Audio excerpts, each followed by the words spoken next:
everyone, Tim with Collect Jurassic. We're back after a little bit of a break to look at some Mattel Jurassic World toys to review. It's been a little while since we reviewed, and I've been kind of letting things build up on the table, and I'm glad I did because now I have this nice bunch of extreme damage figures to go over today.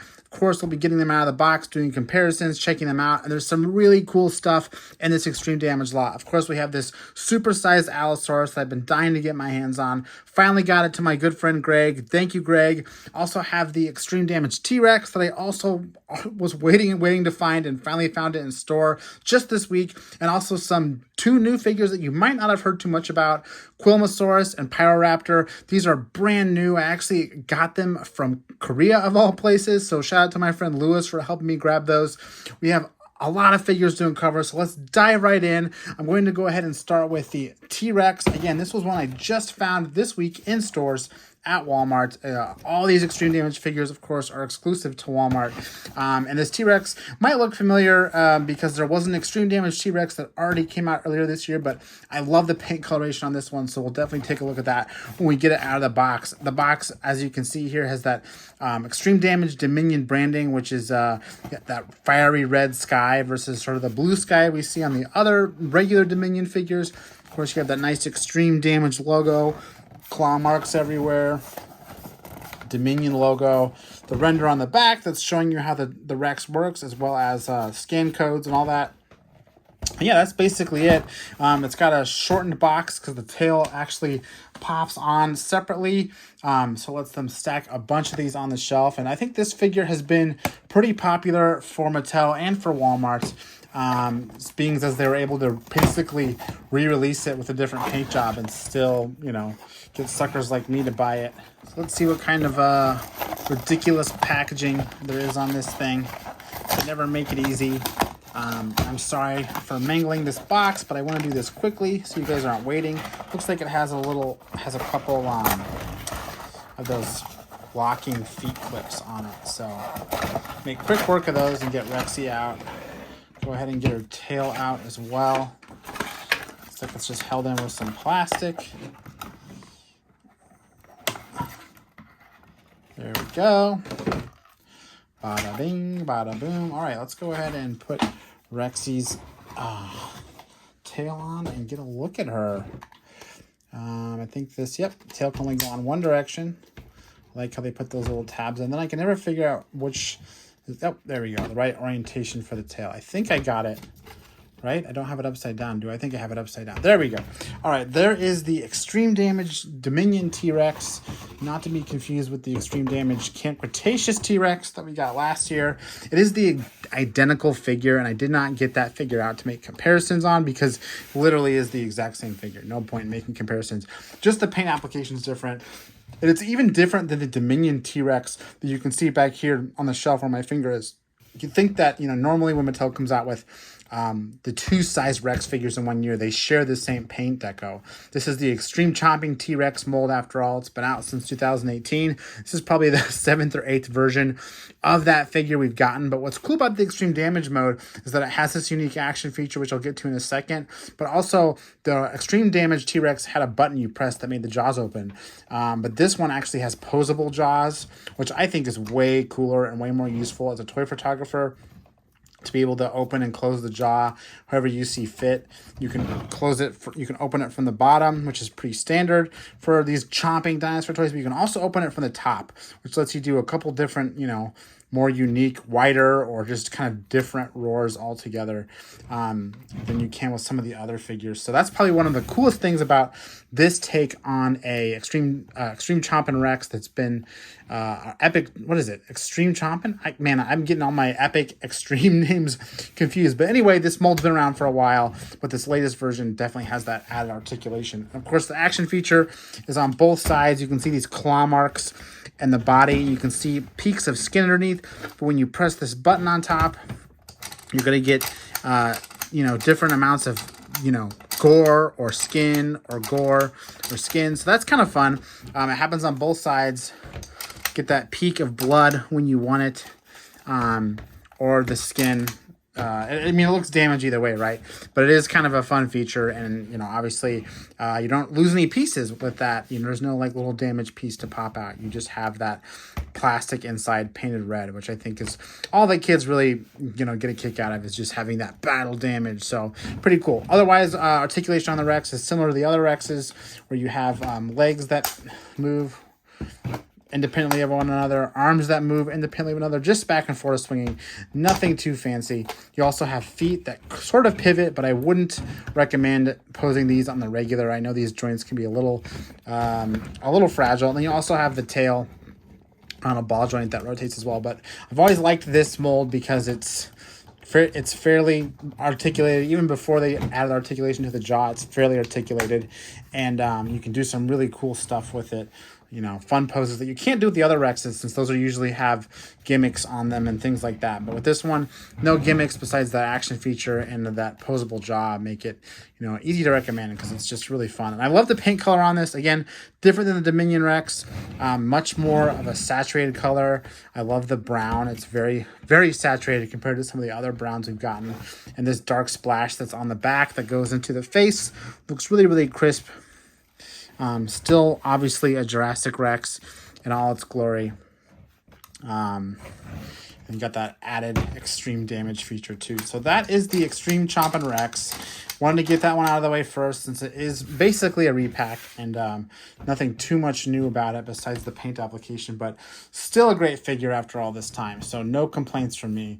If you don't have a T-Rex at this scale right now, this is a great one to pick up because you got that articulation and you have that cool new paint job too that is kind of a fun take on T-Rex we haven't gotten before. Let's go ahead and hit up Allosaurus next. This is the Roaring Allosaurus. That's basically its name. Doesn't have two names like a lot of the toys do. Just Roaring Allosaurus, right? This thing is massive. No tail, you know, broken off in the box. It's part of the figure, making the box really, really long. Of course, it has that extreme damage motif, the fiery forest in the background, all that good stuff. On the back, some more details on the action features with the final damage, which we'll get to, as well as the button press that makes it roar. This thing is electronic, which is pretty cool. Again, this is Walmart exclusive, so only going to find this Allosaurus at Walmart, but it's definitely something special because we've gotten probably 4 or 5 Allosauruses at this point from Mattel. Sort of not necessarily all the same sculpt, but the same base sculpt, whereas this one is going to be an all new figure. Wow, it only had 2 things holding it in. Wow, I thought I had its feet. So this is an all-new Allosaurus figure. Sort of using the same sculpt, which we'll look at in comparisons, but all new in that it's huge, right? So I'll get the feet out, and this is it. This thing's big. I mean, look, I'm glad I got the T-Rex out, because it's every bit as big as the T-Rex, right? I mean, they're both huge figures compared to some of the smaller figures, but Allosaurus is almost every bit as big as the T-Rex, maybe a little bit more slender, but otherwise same size figure, which is pretty impressive. You got an Allosaurus this big. And then it's got great articulation. It seems it's got the tail on the ball joint. The legs go out and in from the body, as well as pose independently, so you can make Allosaur run and all that stuff. The arms have a lot of nice articulation. Looks like the feet are meant to be swiveled too. They're not kind of sketchy to swivel around like they are on the Rex. So if that helps you pose it a little better, like that helps me pose this Allo a little bit better, kind of splaying his foot out like that. You're free to do that. Also has the arms that have the big hinge that goes back and forth and out, so you can do a lot of articulation there. Huge arms compared to T-Rex, right? I mean, look at these. Allosaurus has been lifting. I mean, he's got some killer claws on him. No articulation on the neck, which is a little disappointing. I'd love to get some articulation there. Like the T-Rex has really nice articulation on the neck, right? But I think that's because the Allosaurus is going to have that action feature. There's a button right here on the top of the body. Press that. Get a nice loud Allosaur roar. Looks like it's 2 roars maybe. Pretty cool. You can see the mouth has the tongue colored and everything, so nice detail throughout the mouth. I noticed that the DNA tag on this one's actually in the neck. You can see this, pull it out, there it is. That's kind of weird because usually in the hip, right? It's right here on the neck. I actually forgot to do it in the T-Rex, but his is in the, or hers is in the typical spot right here on the hip. Just pulls out right there, right? There's the DNA tag for the Rex. But for the Allosaurus, it's kind of in the neck / shoulder. So there it is. So yeah, we got the roar. We also have that dino damage feature, which is really cool. You press down, revealing the bones. And I believe do these bones pop out maybe? Yeah, they open up like that. That's cool. And then you have the mushy organ in the center, very much like the battle damage Albertosaurus from way back.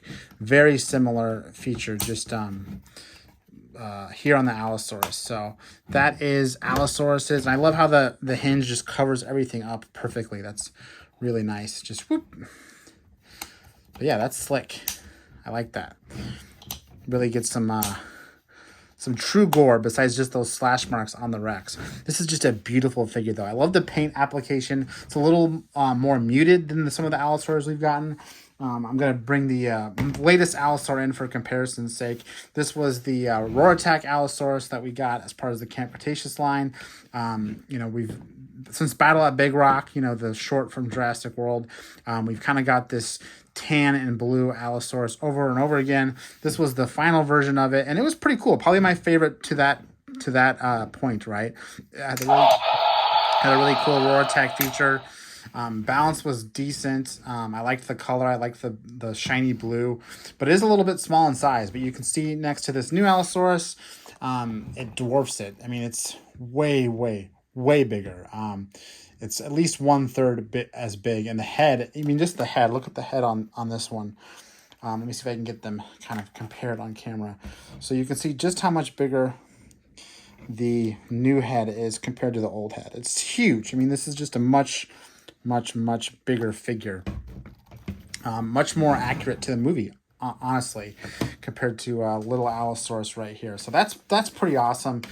You know, they've done so many different versions of Allosaurus. They're finally doing one that is properly scaled. So for all you people out there who are holding out for a bigger Triceratops, don't lose hope. It could happen because we just got this kind of random one-off Allosaurus that's literally beautiful. It's perfect. I love the colors. Again, it's more muted. Still got that kind of blue and tannish thing going, but it's more of like a gray and a really, it's more sort of basically grays and grays, but just a little bit bluish gray. I also like the marbling on this one. It looks really nice. All the Dominion figures trade in specked plastic that they used to have to more marbled plastic, so there's kind of different textures mixed in there. Just gives the whole figure less of a flat look and more of a textured, alive skin look. But man, I am just in love with this thing. It stands up super well. It's proportioned really well. I love the paint. I do wish there was a little bit of neck articulation, but we're trading it in for that classic roar. So I can't even be mad. Really cool. Love this thing. I really like that you can splay the feet out too. I feel like that really helps it A, stand, and B, look a little bit more poised for action. So that is the Extreme Damage Allosaurus. Love that one. Highly recommend that one. Probably one of my favorite figures I've unboxed in a long time, honestly. Really nice toy.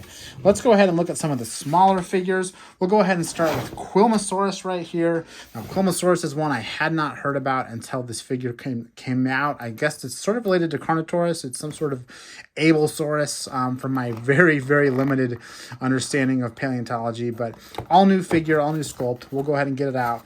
Packaging is, you know, we've already went over the Extreme Damage packaging. This is from Korea, so you do have South Korea, more specifically, you do have some foreign language on here, labels and stuff for warnings, but you can see in this wave that's coming for Extreme Damage, we have Quilmesaurus, Pyroraptor, as well as the Velociraptor is coming back for this wave again. But let's go ahead and get it out. We want to talk about it, right? We want to look at it and do some comparisons. So this is little old Quilmesaurus.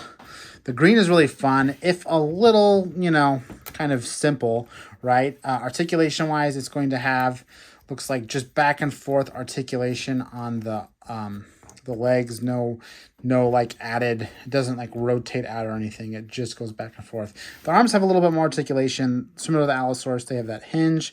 They can also go back and forth and in and out. on both sides, in and out, back and forth. And then it also has the DNA tag on the hip that pops right up.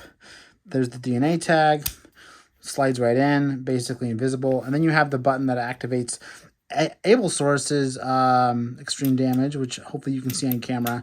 Same idea as the Allosaurus. You trade green skin in those slash marks. It's kind of hard to see on camera with my lighting. I apologize for that. There, now you can see it. Perfect. Red, green, red, green, red, green. Oh, and I guess I forgot the most important articulation is that ball joint neck articulation that I love so much.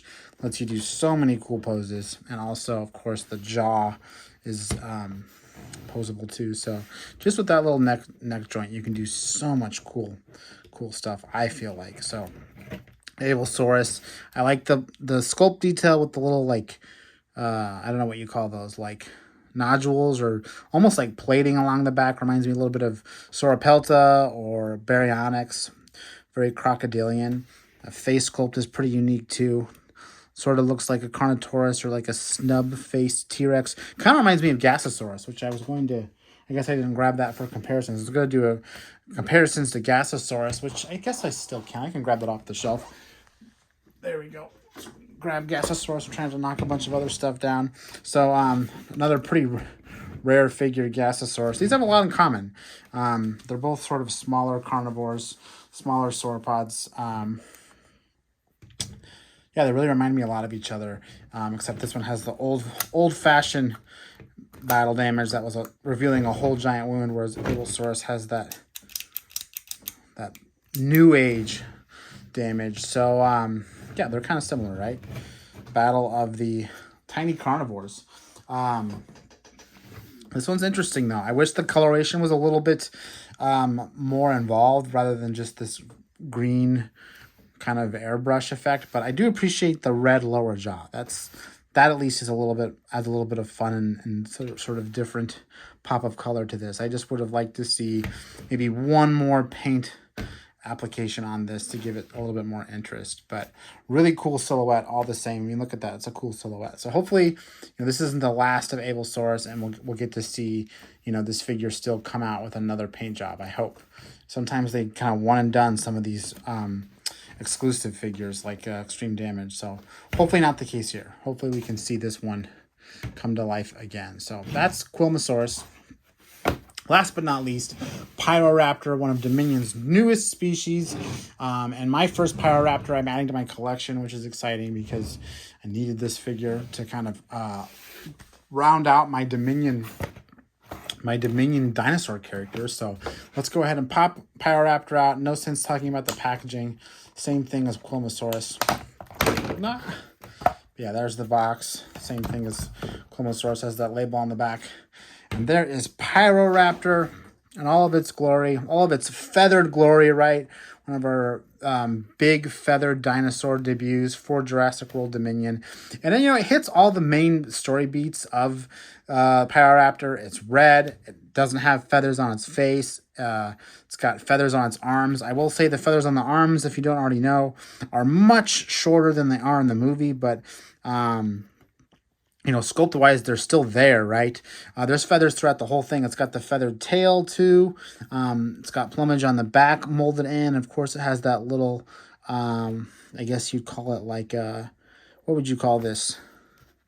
Sort of a crown of feathers, I guess, shooting up from the back that are darker red. I know there's another Pyroraptor coming out with Kayla that has a lighter color up here, which is interesting. I wonder if there's going to be multiple Pyroraptors in the film that have like different plumage up here, or if there's just a variance in figure manufacturing and they're making some light and some dark. Who knows? But aside from that, Pyroraptor's got the famous raptor claws. It's a little bit smaller than like a raptor, I would say, and that's probably by design because it's smaller in the movie. I did want to bring a couple more kind of raptors to do comparisons with. We got, of course, Blue here, and you can see that she's she's almost as big as Blue, right? I mean, she's maybe a little lower to the ground, but she's just as kind of beefy as Blue. Almost as long as Blue, honestly. Just, like I said, a little bit lower to the ground. Like her legs are a little bit lower to the ground. And then a Trosiraptor, which is the same size as blue, you're going to have the same thing. Again, definitely lower to the ground, but kind of still the same size figure, same amount of plastic, I guess I should say, if not a little bit more, going towards that feather budget. Even next to, you know, Owen, you can see he's a little bit smaller than, or I guess again, kind of lower to the ground than your average raptor figure next to a human. So hey, we're matching red and red.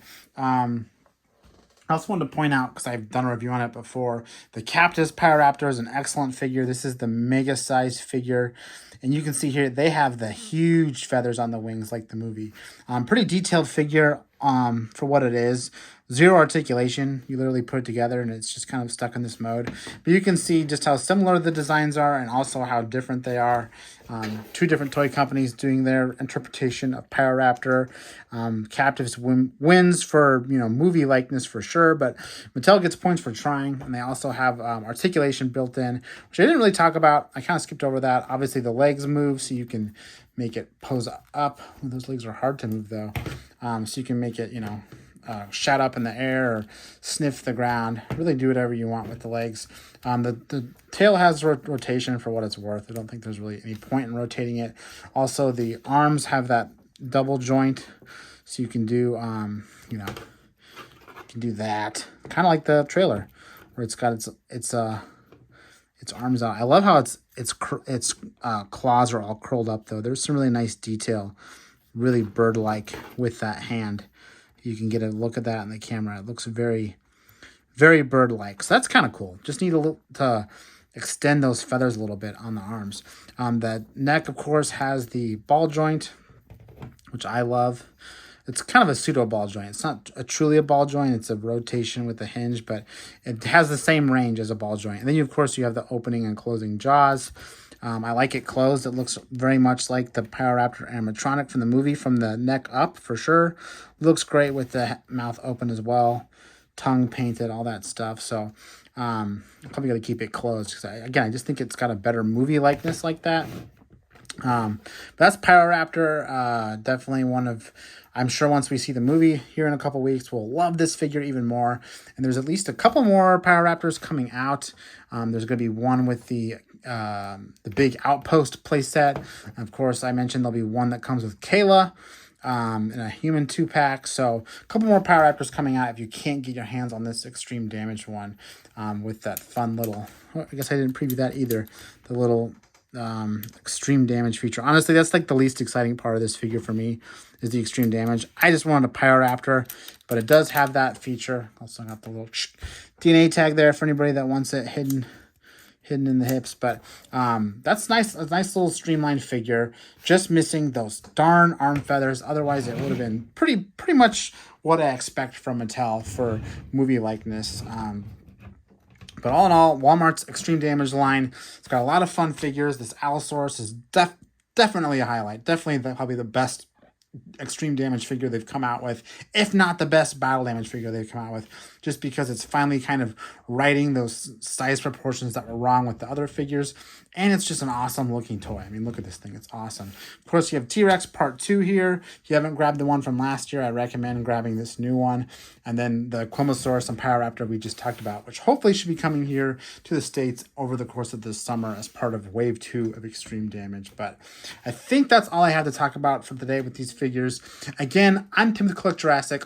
Hope you enjoyed this review. Thanks for watching, and I'll see you next time.